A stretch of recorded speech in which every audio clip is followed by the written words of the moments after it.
I'll soon hit a decade of writing online. What started as a hobby of writing fun answers on Quora in 2014 has now become a full-time career for me.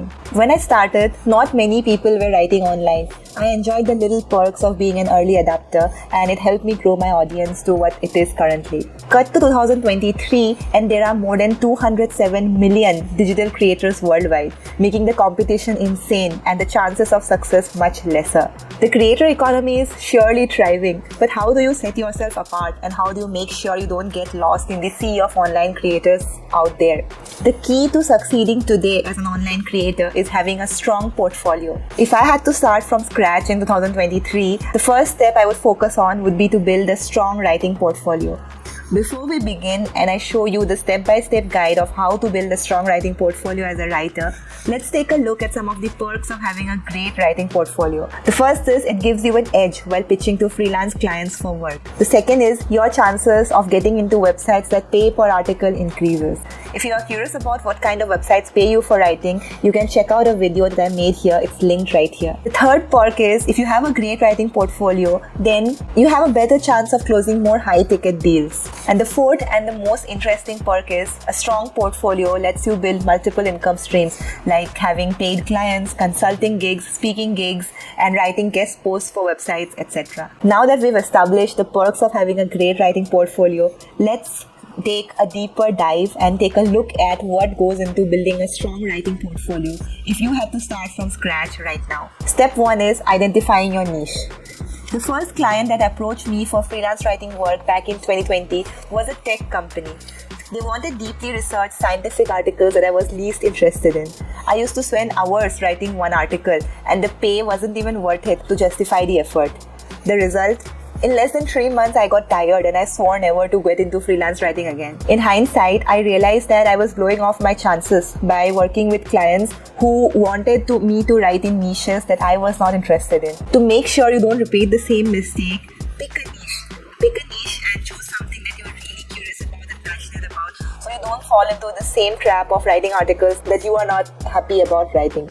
If you're not sure how to pick your niche, here are 4 questions to help you brainstorm. What are 10 things you enjoy reading or researching about? What are 10 things your friends come to you for advice? What are 10 things you can talk non-stop for 30 minutes without any preparation? What are the 10 most searched items on your YouTube history? So when you write your answers to these 4 questions, you will get a list of 40 topics that you either know about or you are really passionate to learn about. You can start writing about these topics, and slowly as you keep publishing more and more and you get more audience analytics, you can double down on what works and figure out what your niche is. Step 2, practicing in public. In all honesty, publishing your work online is scary. What if you get the technicalities wrong? What if your writing is misinterpreted? The worst of all fears, what if you don't get any writer? These were some questions that plagued me at the start of my writing career. And that's why I took the safe bet and I didn't publish any of my work. I just kept practicing in private in the hopes that my writing would improve.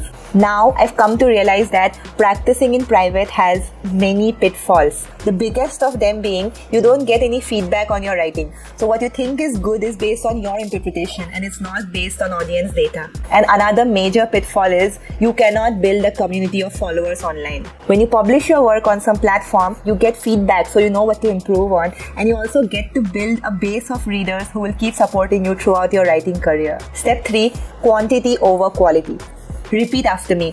Perfectionism is a trap. As a new writer, I struggle to make my articles perfect. If I hadn't edited each article at least 3 times, I would hesitate to publish it online.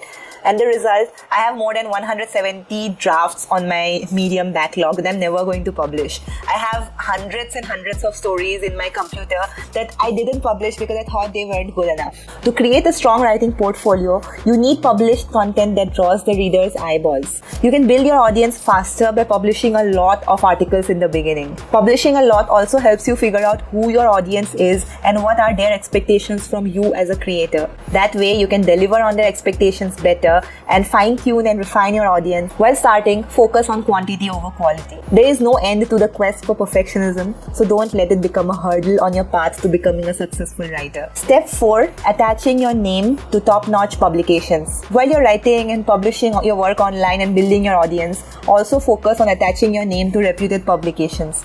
Hunt for specific publications in your niche by using this simple keyword on Google. Your niche plus publications.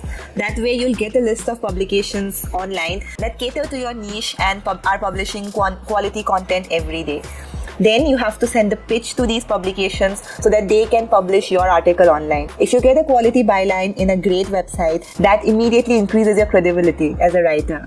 If you're not sure how to write a pitch that gets you accepted in publications that are reputed, I have made a video that contains the 5 elements of a successful pitch. I've linked it right here, so make sure to check it out. Summing up, here are the 4 steps that you need to build a strong portfolio as a writer. Step 1, figure out your niche. Write with a vision in mind. Step 2, practice in public.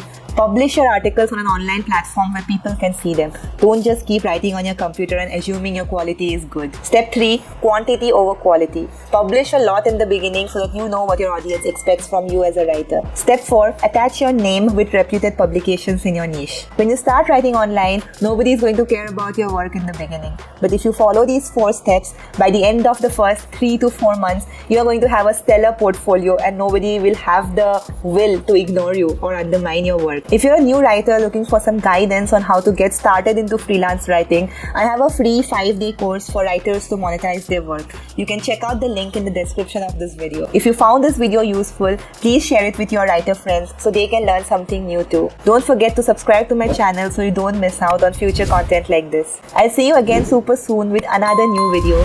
Until then, stay awesome and keep writing. Cheers!